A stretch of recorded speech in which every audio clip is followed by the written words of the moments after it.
Hey, it's Rob. Welcome to Axel's Garage. Well, we're out here and I'm in the garage, in my messy garage, and we're working on the big dummies, military style CUCV or CUCV M1008 or M1009, depending on what you call them. But we're working on his bumpers and we're sanding them down, refinishing them, priming, painting, bed lining, trying to make it look nice for the big dummy. Now, one of the nice benefits to the CUCV bumpers is the recovery points, and they have these heavy steel brackets that mount up to the frame, and they go through the bumper, and they have holes in them for I'm going to call them shackles. D-rings in the Jeep world, they call them. They call them bow shackles in the rigging world. They're just shackles, D-rings, bow shackles, whatever you might want to call them. You know what I'm talking about. I'll show you one right here. All right, talking about these. So, apparently, one of the hard to find items when you're looking for parts for these bumpers or buying a bumper complete, one of the CUCV bumpers, is getting the shackles. And you do see them pop up on eBay from time to time. They're usually singles. Very rarely do you find two in a set, or even a set of four, and you need four if you're doing front and rear. But the weird thing about them is sometimes they're really, really rusted and beat up. Sometimes they're missing the cross pins, and they're expensive, really expensive. So if you're not doing a military restoration, there's really no reason to spend probably what it would cost you for a set of two or four of these. You're going to spend on one of those other shackles, and then you got to refinish them. So I started looking around for shackles, and I measured the width of the brackets, these brackets. I measured the width, measured it twice, measured it three times. Then I measured the diameter of the hole, measured it once, measured it twice, measured it three times. Then I went online and I started searching around for shackles, and I found a shackle that wasn't overly large, that would fit and would do the job, and that was this one here. And I'll put a link to it in the description below, but you're not going to want this one if this is what you're doing, unless, I don't know. I'll show you what happened. So this is a 7/8 shaft, or so the website said that the diameter of this shaft on the bolt was 7/8, and it's a 6.5 ton shackle, which means its working strength is a 6.5 ton. Actually, it is marked 7/8, and it's 7/8. Now, I don't know if 7/8 is this dimension, but they actually had a schematic along with it that gave all the different dimensions. So there was two dimensions that I was concerned with. This bolt or shaft or whatever you might call it, and this one threads. It's got a nut that threads on it, and it's got a cotter pin hole so that you can lock that nut in place. And then I was looking for ones that had both those features. But there are some critical dimensions, and one being the width of this, because you need it to slide in to your factory bracket, all right, and you don't want too much slop. So this is a 7/8, not a whole lot of slop. I'll show you there. Not a whole lot of slop and wiggle room.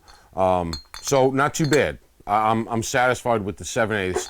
I think this measured out to about an inch and a 16th, or an inch and a 32nd. I forget now. But the 7/8 goes in, and it's usable. Definitely workable. Problem is, the bow of the bow shackle, or the ears of the bow shackle, have to fit over this, right? And according to the measurements that I could find online for this specific brand, or any brand that was a 7/8, said it would fit, and it doesn't fit. And it's missing by probably a good eighth, if not 3/8 of an inch. So that's a problem, because there's only two things you could do. You could grind this down to get it to fit, which will be really shitty, because you're going to make this steel, going to destroy the integrity of the steel. Or you can try to spread this apart, which again is shitty, because you're going to weaken the shackle. Number one, they're not made to be spread apart. And now this hole going through is not going to line perfectly up, and you might have trouble getting the cross pin in. So this was a no-go, right? So we ruled this out, and they're going to go back to Amazon. Thank God we buy stuff on Amazon, because the return, we don't use it. We just, if it doesn't fit, we package it back up the way it was, and we return it to Amazon. because their return policy is awesome. And we don't abuse the return policy, but you know, when you have a return, you order something and it doesn't fit the way it should. And according to the measurements online, that should have fit on this. So the next size up is this one here. Man, it's a monster. And it's a 1-inch, which is, let me see how many tons the 1-inch is. It was like an 8.5 ton. 8.5 ton, which on these bow shackles, 8.5 tons is a working load. The other one was 6.5 ton. That's the working load, and the breaking load, well, the failure point of the shackles are 5 times that amount. So we're cool with that. So now we got this one in, and there's a little slop side to side. It's actually a little too big side to side, right? So I mean, we could definitely, with a washer or two, take up that slack so it's not rattling around. That much slack really isn't a big deal. And if we had to, we could put a washer in there, or we could put even make our own little rubber isolator up and put that in there if we hear that it's jiggling around and making noise. All right, but this 1-inch bolt, according to the 1-inch spec on the drawing that was the schematic that before I bought it, it should have fit in this hole, because this, like I said, this hole is like 1 1/16 inches. But when we went to put it in, the threaded part fits in, but the smooth part doesn't fit in, and it's just missing by like 1/16 of an inch. So what did we do? Well, we went over to Grumpy Grandpa Ray, and we said, Grumpy Grandpa Ray, can you just open these holes up just a little bit? And just opening them up about 1/16 of an inch isn't going to destroy the integrity of them. So Grumpy Grandpa Ray, yeah, I can do that. And he can. And, you know, he doesn't have a drill bit that sized. I don't have a metal machine shop. He doesn't either, even though he was a machinist. Doesn't have bits that big where we could, or something to ream it, whether it be a lathe or some kind of milling machine. It'd be great if I had that stuff, but I don't. So Grumpy Grandpa Ray used a Dremel and a little grinding wheel on a Dremel, and where do I have him? And he hogged them out just a little bit. And he did a fairly good job, right? Not a perfectly round hole, but he got them, and he got them just so that we can get these through, right? So it just fits in there. Not a whole lot of play, a little bit, but they go through and they fit, and he took as little metal off as possible. Now, they're neat and they look good, and some of them are a lot tighter than others. Some of them are really tight when you got to put them through, and he did a great job. But how do we, just get it so that it's perfect? Well, what we want is we want this, and that's a nice round hole, okay? And these go in nice and easy. Again, very little play. I'll show you from the side here. Very little play. And how did we get to that, or how did we achieve that goal? Well, I'm going to show you exactly what we did, exactly what we figured out to get all of the holes on these brackets. Because if you look at some of these brackets, even these bolt mounting holes are dinged up. The pintle hitch that came with it really was all binding up from years of corrosion and paint that got into all the little pivot holes where there's going to be some bolts with lock washers going through. So we wanted to clean all that up, and we wanted to clean up, this hole here, so that, all that work that Grandpa Ray put into making it a little bit bigger looks nice and smooth, and it's not all chunky looking from him working with a Dremel. So I'm going to put this other one that we're not going to use away, because that's going to go back in the bubble wrap bag. So it'll go back to Amazon, because I don't like when I hear those stories of people returning stuff to Amazon and it's in like unsellable condition. I don't know exactly where they go, what happens to it, but we don't send anything back that we screwed up. So this is going to go back in the box with all the other shackles. I think it was a set of 2, because that was the smallest set. You had to order 2. And it's going to go back, and that's got to go to Amazon tomorrow. That's why I'm doing the video today, because we got to return that back to the UPS store. So I'm going to get set up and I'm going to show you exactly what we do. All right, so in my illness-ridden garage where I have saved everything, I have these old sanding discs. This one's actually used, but I have a bunch of these sanding discs. Let me get one that isn't used, because we're going to use the crap out of it. All right, looks like all of them are. Looks like all the ones I have are slightly used, but this is a 40 grit, it used to be adhesive back sanding disc. And what I do is I cut it in half. And it doesn't have to be perfectly in half, just do it by eye. And I took the sanding disc and I took this little wire wheel device here and I put the sanding disc over the wire wheel device, and you want to leave a little bit showing over there, and you want to put it around, you want to wrap it around as you're looking at the shaft that's going to go in the drill.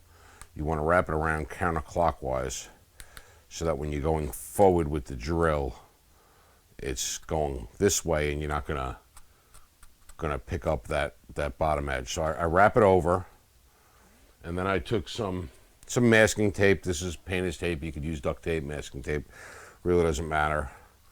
And I wrapped this over onto the metal part of the wire wheel, just to hold it in place.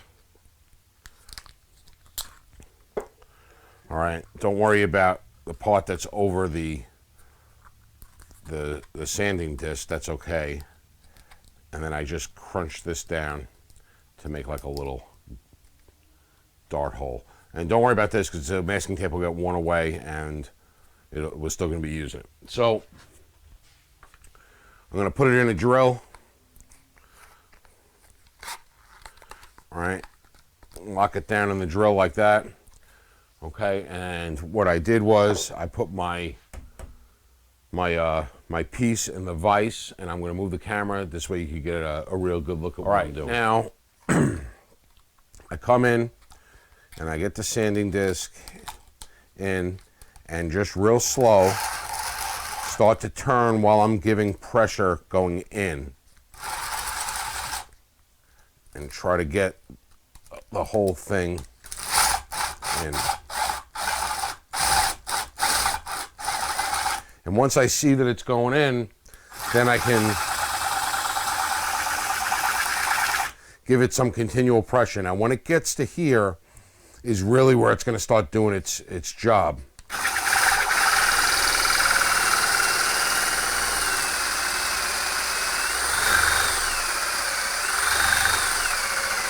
And I'm going to keep pushing in and out, back and forth, until I get this hole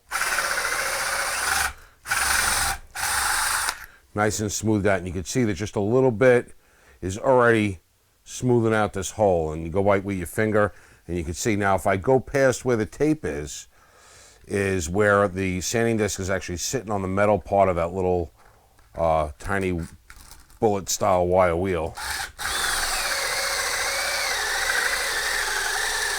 And you can see that's where it gets thicker, because it's you know, it's wearing down on the drill.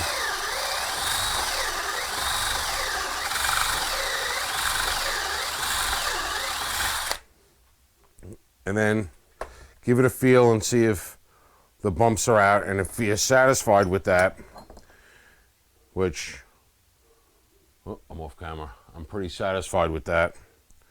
All right, looks nice and round. You don't really see any bumps from the Dremel tool like on this side. You can see that he's got little, you know, marks on it. So you flip it over,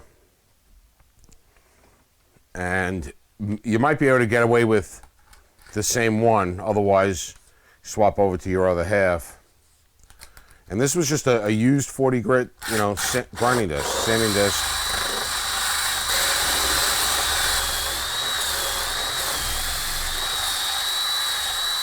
All right, so that one's completely shot now, but I think my hole's good, and my hole is good.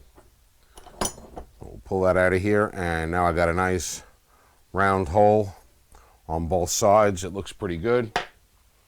All right, I'll get my shaft, fits in nice both ways. Mission accomplished. Now I have these holes here, which on this one, they actually look pretty good. Just some rust inside, and I just like to clean them up. There was one of these here that had an obvious little divot in it. This one here, it's got a little bit of a divot, but we want to clean these up. So what you do is, same principle, lock it down on the vise. You're gonna lock it down on the vise, and I got this drill bit which fits in a little sloppy, which is what you want, because we're gonna wind up and we're gonna take this drill bit and we're gonna put some sandpaper, and I'm using 600 grit sandpaper. I usually use this sandpaper for like a little bit of wet sanding and such like that. So what I'll do is take a piece of tape and I'll put it on the sandpaper like this, and I'm going to put it on the drill bit like that. All right, and I'm gonna wrap it around, but you got to make sure you get it on straight. And the same thing, you want to wrap counterclockwise as you're looking at it. I mean, I guess if you do it backwards, you could just run the drill in reverse. All right, and this, okay, built up enough around it where when you get it in here, it's gonna, that's why we didn't want the drill bit to have some, well, we wanted the drill bit to have a little bit of slop, not fit completely comfortable in there. So what I do is I'll start it by hand just to get it through, and then I'll take the drill and I'll come over here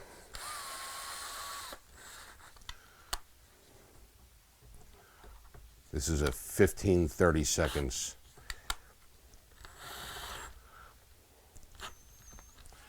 All right, and I'm going to do the same thing.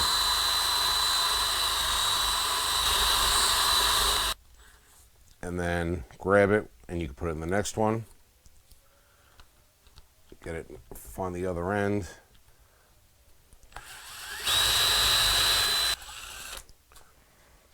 And I really didn't take any metal off, except for maybe those little burrs that were on there, and I cleaned up the rust that was in the holes. So now, this thing is ready to have this paint removed. This part we're not going to see, and it's still got a lot of that green paint on it that came from the factory. Actually, there's a lot of spots didn't even get the black. This has got some kind of crappy black paint that's chipping off. So we're going to, from probably about right here forward, we're going to strip it down with a stripper wheel, and then it's going to get the same paint treatment the bumpers had before it gets installed on the truck. But much better than what they were, and now these giant shackles are going to work. I'll show you what they look like. All right, so that'll be coming through the front bumper like that, and then we got these shackles, and they're going to go up and on, and then this is going to go in like that, and the nut and the cotter pin will go on it, and they're going to sit on the truck. I think they'll look pretty neat. They're giant, though. They are really giant. So here we go. They're giant. They're going to look cool on his truck. He's going to love them. Hopefully, he won't have to use them to get himself recovered. Maybe he'll just use them to do a recovery on someone else. That would be nice. But actually, you know what? He deserves to get stuck every now and then if they take the truck off-road. But it's going to look cool. He's going to like them. It's really going to highlight the bumper, and I think the whole setup will look good. Just a little behind the scenes on getting some of this stuff ready for when we install it. You know, we had this old crappy stuff that we got off a used bumper that's, 30 years old, even more than 30 years old, and we're going to make it look new, and we're going to make it functional, and we're going to get it installed on his truck. Hope you enjoyed the update on what we're doing here with these bumpers, which is, it is labor intensive, But the good thing about it is you see the progress right away. It isn't one of those projects where it goes on and on and on before you start seeing any progress. You get to do some painting and get some stuff together, and you see progress, and it keeps you motivated, keeps the big dummy motivated, and we keep doing stuff for his truck, and hopefully maybe this weekend coming up we'll be able to start getting the front bumper mounted or mocked up at least.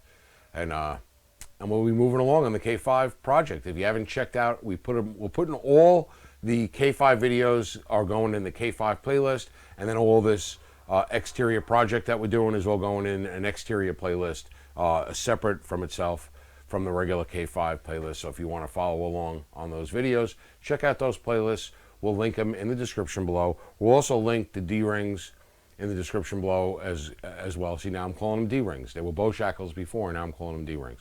I don't know. They're bow shackles. In the Jeep world, they call them D-rings. I don't think these are really D-rings. I think D-rings are technically something else. Unless the D-ring term really doesn't exist, and it's just what the Jeep people call them. But if you Google bow shackles, pictures of these come up. And if you Google D-rings, pictures of these come up. So I don't know. You tell me. Drop a comment below and let me know. Is it a D-ring? Is it a bow shackle? Is it a universal term? I don't know. Where'd the D-ring term come from? Because they really don't look like a D. You know?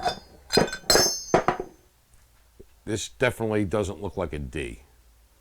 It looks more like a U. The bow shackle, they say, is because they bow out. So it's a bow shackle. I don't know. Anyway, hope you enjoyed the video. And as always, thanks for watching.